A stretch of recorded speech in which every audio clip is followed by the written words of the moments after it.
ایک منفرد اعزاز والی شخصیت ہمارے درمیان تشریف لائی جنہوں نے سفید رنگ کا جورا زیب تن فرمایا ہوا تھا۔ اب حضور تشریف لائے، سرکار نے فرمایا فسلم، سرکار نے فرمایا سلامتی ہو تم پر، سلام لیا، کہتے ہم نے جواب دے دیا۔ تو سرکار نے فرمایا کہاں سے آئے ہو؟ تعارف، قبیلے کا تعارف کرواؤ، کون سا قبیلہ ہے؟ تو انہوں نے تعارف کروایا کہ فلاں ہمارا قبیلہ ہے، یہاں سے ہم آئے ہیں۔ ہم تو سفر کر رہے تھے، سفر کے دوران ہم نے تھکاوٹ محسوس کی، سوچا پڑاؤ کر لیں، تو اس لیے ہم ٹھہر گئے ہیں۔ اب اس قافلے کے اندر ایک اونٹ تھا سرخ رنگ کا۔ آج بھی عرب کے اندر جو سرخ اونٹ ہے اس کی بڑی قدر و قیمت ہے۔ اب وہ سرخ رنگ کا اونٹ تھا جو حضور کو پسند آ گیا، حضور کو اونٹ پسند آ گیا۔ سرکار نے فرمایا میں اسے خریدنا چاہتا ہوں، کیا تم اسے بیچو گے؟ تو کہنے لگے نعم، ہم بیچنے کے لیے تیار ہیں۔ سرکار نے فرمایا بکم، کتنے پیسے لوگے اس کے؟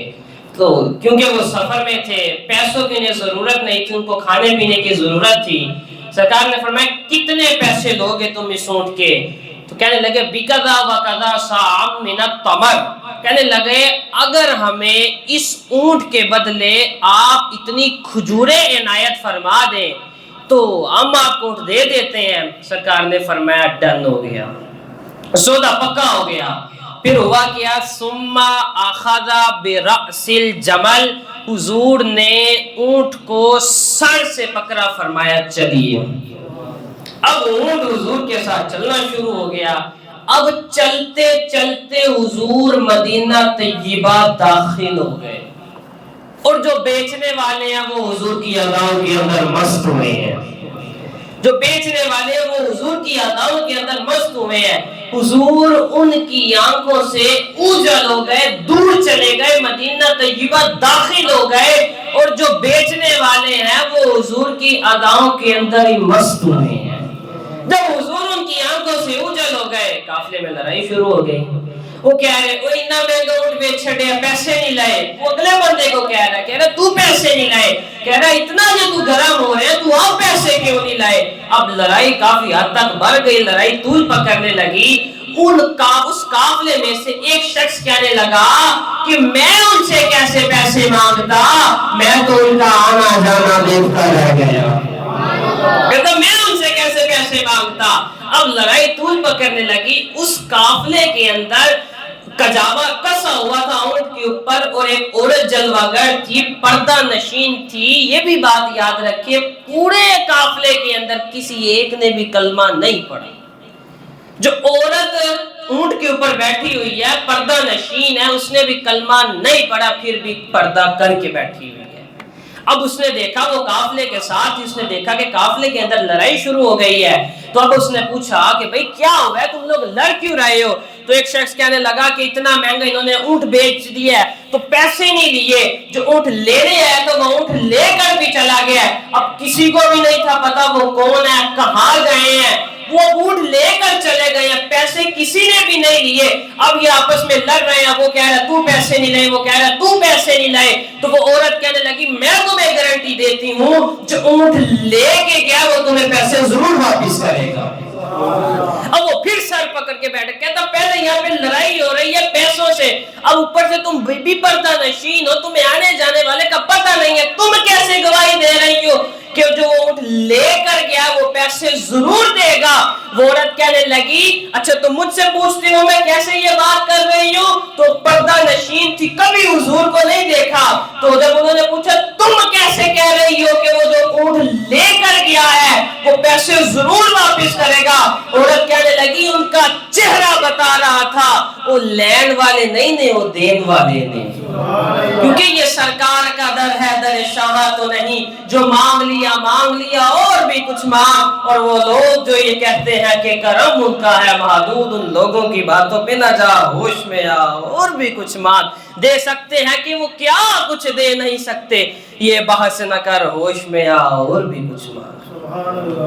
کہنے لگی ان کا چہرہ بتا رہا تھا وہ لینے والے نہیں ہیں، وہ دینے والے ہیں. تو وہ آدمی کہنے لگا تم کیسے کہہ رہی ہو کہ وہ پیسے ضرور واپس کریں گے؟ سنے تاریخی جملے اس نے بولے. فرمانے لگے اچھا تم مجھ سے پوچھتے ہو؟ کہنے لگی یتلألأ وجہہ تلألؤ القمر لیلۃ البدر. کہنے لگی میں نے 14ویں رات کے چاند سے بھی خوبصورت چہرہ دیکھا ہے. یتلألأ وجہہ تلألؤ القمر لیلۃ البدر. کہنے لگی میں نے 14ویں رات کے چاند سے بھی خوبصورت چہرہ دیکھا ہے. اب قافلے میں لڑائی چل رہی ہے. اتنی دیر میں ایک شخص آیا، اس نے آ کے سلام کیا. کہتے ہم نے سلام کا جواب دیا اور ہم نے ان سے پوچھا بھئی تم کہاں سے آئے ہو؟ کہنے لگا کہ وہ حضور صبح اٹھ لے کر گئے تھے، اس کی قیمت ادا کرنے آیا ہوں. تو اب صحابہ کے پاس کنڈا تھا، اس نے کھجوریں تولی، جو ان کا حصہ تھا وہ بھی دے دیا، جو بچ گئی وہ بھی ان کو دے دی. اب وہ کہنے لگے بھئی ہمارا حصہ یہ ہے، تم ہمیں اس سے اوپر کیوں دے رہے ہو؟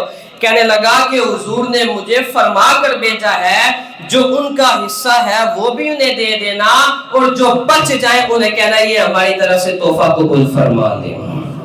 اب جو صحابہ تھا وہ صحابہ حضور کی بارگاہ میں جب چلے گئے، پورا قافلہ حضور کی بارگاہ میں چلا گیا.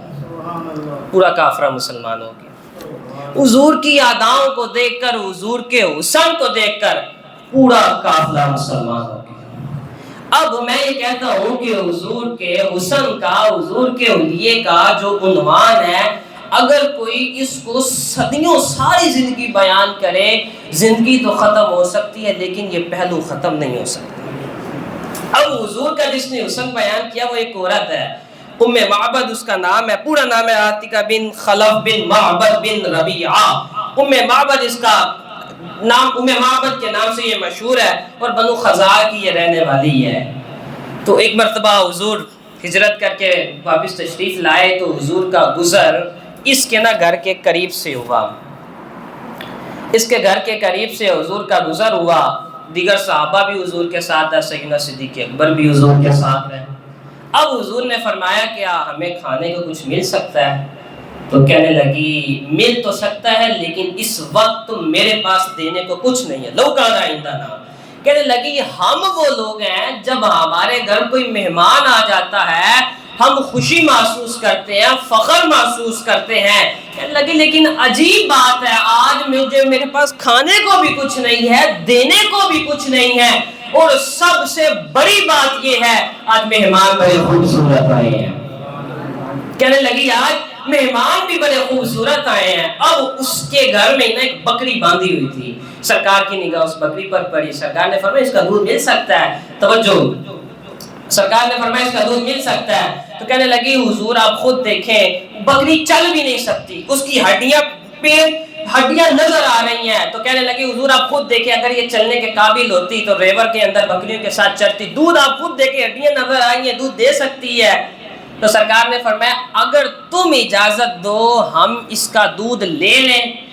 کہنے لگی میں آپ کو اجازت دیتا ہوں، مجھے کیا اعتراض ہے، اگر یہ دودھ دیتی ہے تو آپ اس سے دودھ لے لیں. سرکار نے حکم فرمایا صدیق اکبر کو کہ بکری کو میرے قریب کیا جائے. اب بکری کو حضور کے قریب کیا گیا تو حضور نے اپنا مبارک ہاتھ، اپنا دست قدرت اس بکری کی پشت پر پھیرنا شروع کر دیا. جب حضور نے اپنا دست مبارک اس بکری کی پشت پر پھیرا تو اس کے تھنوں سے دودھ جاری ہو گیا. حضور نے اپنا دست مبارک اس بکری کی پشت پر پھیرا تو اس کے تھنوں کے اندر سے دودھ جاری ہو گیا. سرکار نے فرمایا برتن لایا جائے. وہ ایک برتن لائی میں محبت، 2 3 4 5 6 7 8 9 10 یہاں تک کہ اس کے گھر کے سارے برتن بھر گئے، تھالیاں بھی بھر گئی. اور وہ دودھ صحابہ نے بھی پیا، حضور نے بھی پیا، ام معبد نے بھی پیا، اس کے بچوں نے بھی پیا. دودھ ختم نہیں ہوا. جاگ رہے ہیں پھر دم کیوں بولو سبحان اللہ. حضور نے بھی دودھ پیا، صحابہ نے بھی پیا، ام معبد نے بھی پیا، اس کے بچوں نے بھی پیا، اس کے گھر کے برتن بھی بھر گئے، تھالیاں بھی بھر گئیں، لیکن دودھ ختم نہیں ہوا. حضور تو یہاں کچھ لینے آئے تھے، حضور تو دے کر جا رہے ہیں کہ یہ سرکار کا در ہے در شاہ تو نہیں، جو مانگ لیا اور بھی کچھ مانگ. اب حضور تشریف لے گئے. حضور نے اس کو دعا دی اور حضور چلے گئے. شام ہوئی, اس کا جو شوہر ہے وہ ریور سے بکری کو چرا کر واپس لایا, اور جب گھر آیا وہ کیا دیکھتا ہے کہ گھر کے اندر نور برس رہا ہے, گھر روشن ہے. اس نے اپنی بیوی سے پوچھا کہ آج خیر ہے, آج گھر میں کوئی آیا تھا, گھر روشن ہے, نور برس رہا ہے. تو اب سب سے بڑی جو یہاں پہ بات بیان کی جا رہی ہے وہ یہ ہے کہ ام معبد کو حضور کا نام پوچھنا یاد ہی نہیں رہا, اسے حضور کا نام پوچھنا یاد نہ رہا. اب حضور چلے گئے. اب جب شوہر نے پوچھا کون آیا تھا, کہنے لگی مبارک آیا تھا. بولیے سبحان اللہ. اس نے اپنے پاس سے حضور کا نام رکھ دیا, کہنے لگی مبارک آیا تھا. اب اس کے شوہر نے پوچھا کیسا تھا وہ مبارک, وہ مبارک کیسا تھا بتاؤ نا ذرا مجھے, جس کے آنے سے ہمارا گھر روشن ہو گیا. اب ام معبد یا حضور کا حلیہ بیان کر رہی ہیں, جو ان سے ایک ایک لفظ ہے وہ موتی کھینچ رہے ہیں. اب اس نے جب کہا کہ بتاؤ نا اب وہ جو مبارک آیا تھا وہ کیسا تھا, کہنے لگی وہ جو مبارک آیا تھا وہ بڑا ہی سونا تھا. کہتی اس کا رنگ بڑا ہی سونا تھا, نورانی اس کا چہرہ تھا, اور حسن اس کا نمکین تھا. اور سب سے بڑی, اب کچھ لوگ ایسے ہوتے ہیں جو دور سے دیکھیں تو وہ خوبصورت لگتے ہیں, جب قریب آ جائیں ان کا پہلے جیسا حسن نہیں رہتا. کچھ لوگ وہ ہوتے ہیں جو قریب سے خوبصورت لگتے ہیں, دور چلے جائیں ان کا وہ حسن نہیں رہتا. اب ام معبد نے تاریخی جملے بولے, کہنے لگی اجملہ من بعید و احسنہ من قریب. کہنے لگی اے میرے شوہر میں تمہیں کیا بتاؤں وہ مبارک کیسا تھا, وہ دور سے بھی خوبصورت لگتا تھا, قریب آئے پھر بھی خوبصورت لگتا تھا. کہنے لگی اجملہ من بعید و احسنہ من قریب, میں تمہیں کیا بتاؤں وہ مبارک کیسا تھا, جب دور ہوتا تھا پھر بھی خوبصورت لگتا تھا, قریب آ جائے اس سے بھی خوبصورت لگتا تھا. اب وہ حضور کا حلیہ بیان کرتی کرتی کہہ رہی ہے کہ میں تمہیں کیا بتاؤں ان کا چہرہ کتنا نورانی تھا, ان کی لمبی لمبی زلفیں تھیں, موٹی موٹی ان کی آنکھیں تھیں, لمبے لمبے ان کے ابرو اور باریک یوں وہ آپس میں ملے ہوئے تھے, اور قد ان کا نہ اونچا تھا نہ نیچا تھا, درمیانہ ان کا قد تھا, اور جب وہ بولتے تھے منہ سے موتی جھرتے تھے. کہنے لگی جب بولتے تھے منہ سے موتی جھرتے تھے. اب کہنے لگی جو ان کے ساتھ ان کے ساتھی تھے, غلام تھے, جب وہ گفتگو فرماتے وہ ہما تن ہو کر ان کی گفتگو کو سنا کرتے, جب بھی وہ کوئی بات کرتے وہ توجہ سے ان کی بات سنتے, جب وہ کوئی حکم دیتے وہ فوراً ان کا حکم مانتے, ان کی نافرمانی نہیں تھے کرتے.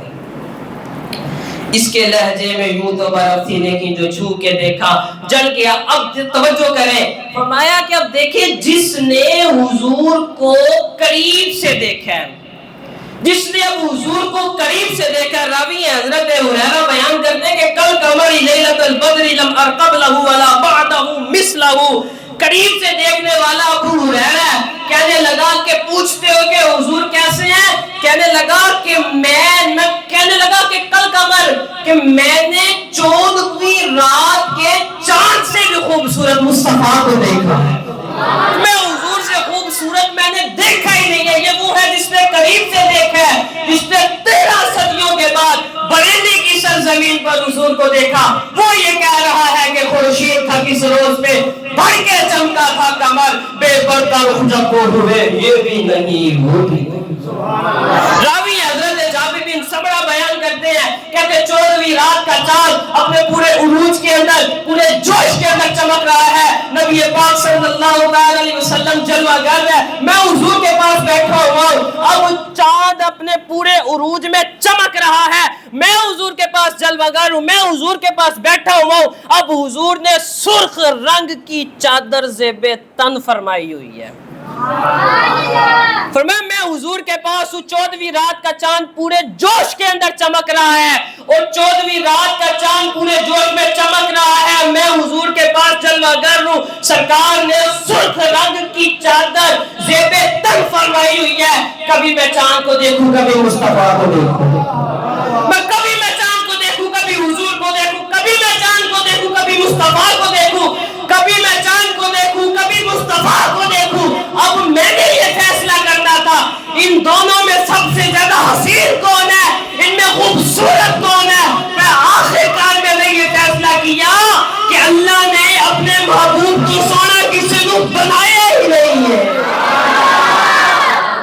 اللہ نے اپنے محبوب سے سوڑا کسی کو پیدا ہی نہیں کیا. یہ وہ ہے جس نے حضور کو قریب سے دیکھا, جس نے 13 صدیوں کے بعد گولوے کی سرزمین پر کھڑے ہو کر سرکار کو دیکھا. وہ یہ کہہ رہا مجھ چاند بدر شاہ شاندی مت چمک دی لات نورالی یہ کالی زلفت یک مستانی یہ مخمول یقین مد بریاں اس صورت نو میں جان آکھا جان آکھا کہ جانے جہان آکھا سچ آکھا کہ رب دی میں شان آکھا جس شان تو شانہ سب بریاں سبحان اللہ سبحان اللہ ما اجملکا ما احسنکا ما اکملکا کتے مہر علی کتے تیری سنا گستاخ اکھیاں کتے جالر.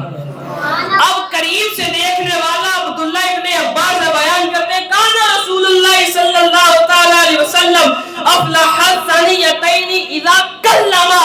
فرمایا پوچھتی ہو کہ جب حضور گفتگو فرماتے تو کیسے لگتے؟ فرمایا حضور کے سامنے والے جو مبارک 2 دانت تھے اس کے اندر فاصلہ تھا. جب حضور گفتگو فرماتے تھے اس کے اندر سے نور برستا تھا. پھر فرمایا علی بن عباس رضی اللہ تعالیٰ عنہما قال قال رسول اللہ صلی اللہ علیہ وسلم افلح الثانیتین اذا کلم رؤیت النور یخرج من بین ثنایاہ. عبداللہ ابن عباس راویہ بیان کرتے ہیں کہ تم مجھ سے پوچھتے ہو کہ حضور کے مبارک 2 دانتوں کے اندر فاصلہ تھا, جب گفتگو فرماتے تھے نور برستا تھا. اور اس سے بھی اگلی بات کی فرمایا خالی نور نہیں تھا برستا, نور پھوٹ پھوٹ کے نکلتا تھا. یہ وہ ہے جس نے حضور کو قریب سے دیکھا, جس نے 14 صدیوں کے بعد حضور کو لاہور کی سرزمین پر دیکھا. وہ یہ کہہ رہا ہے تو وجہ میرا محبوب نہیں دیکھا, تو وجہ میرا محبوب نہیں دیکھا.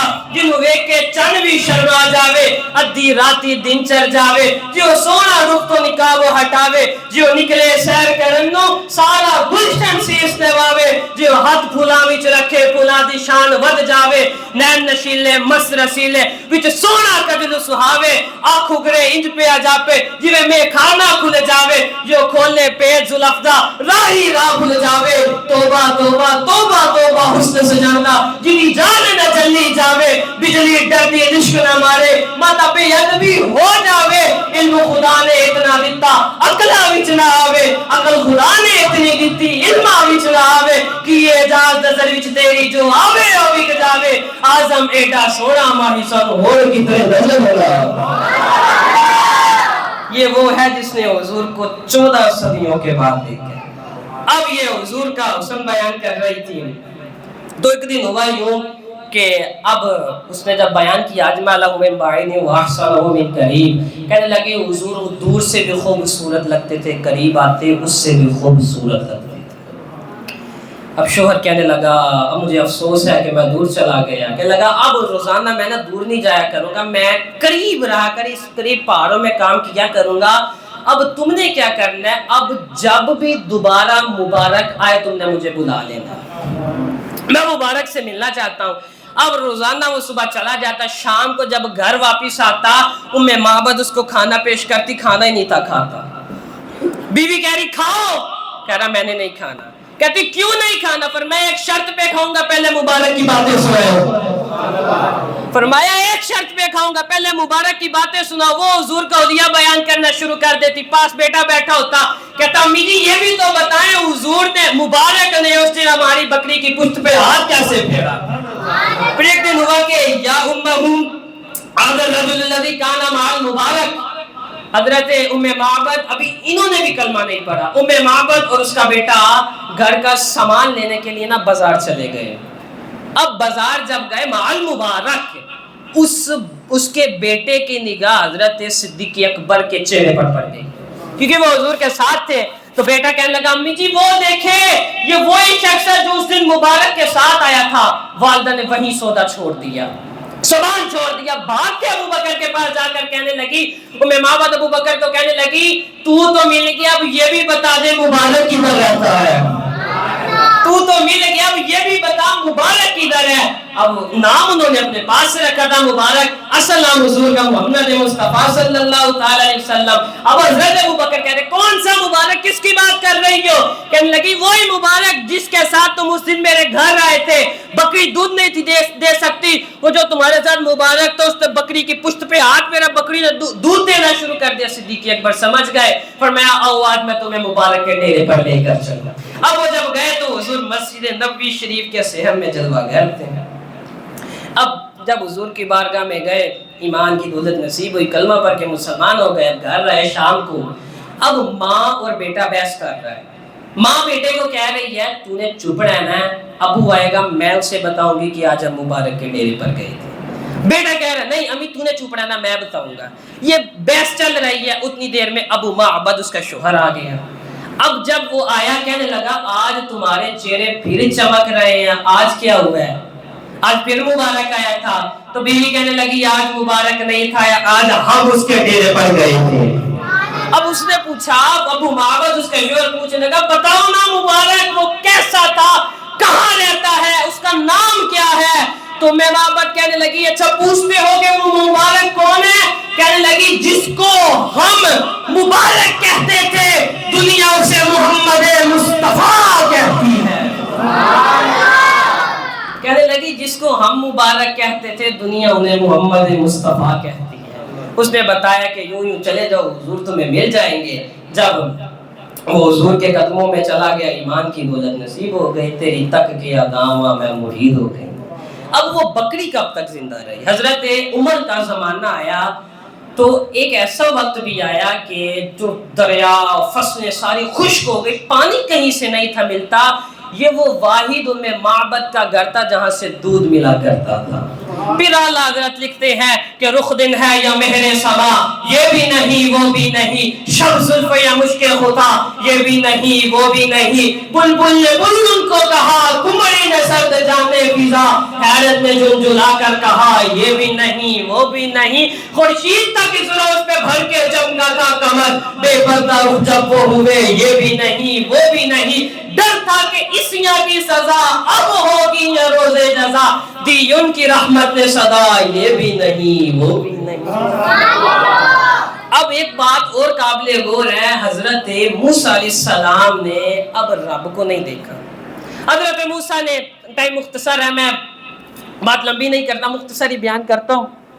حضرت موسیٰ نے اللہ کی بارگاہ میں عرض کیا اللہ میں تجھے دیکھنا چاہتا ہوں۔ اللہ نے فرمایا لن ترانی، تو مجھے نہیں دیکھ سکتا۔ اللہ کے پیغمبر تھے، اقرار کرنے نہیں یا اللہ میں نے دیکھ لیا۔ اللہ نے حضرت موسیٰ کو کوہ طور کے پہاڑ پر بلا لیا۔ اب اس کوہ طور کے پہاڑ پر اللہ رب العزت نے اپنے نور کی ایک تجلی نازل فرمائی جو ذاتی نہیں تھی، صفاتی تھی، اور وہ نور کی جو تجلی تھی اللہ نے اس کا کروڑواں حصہ اس پہاڑ پر نازل فرمایا۔ جب نازل فرمایا حضرت موسیٰ بے ہوش ہو گئے۔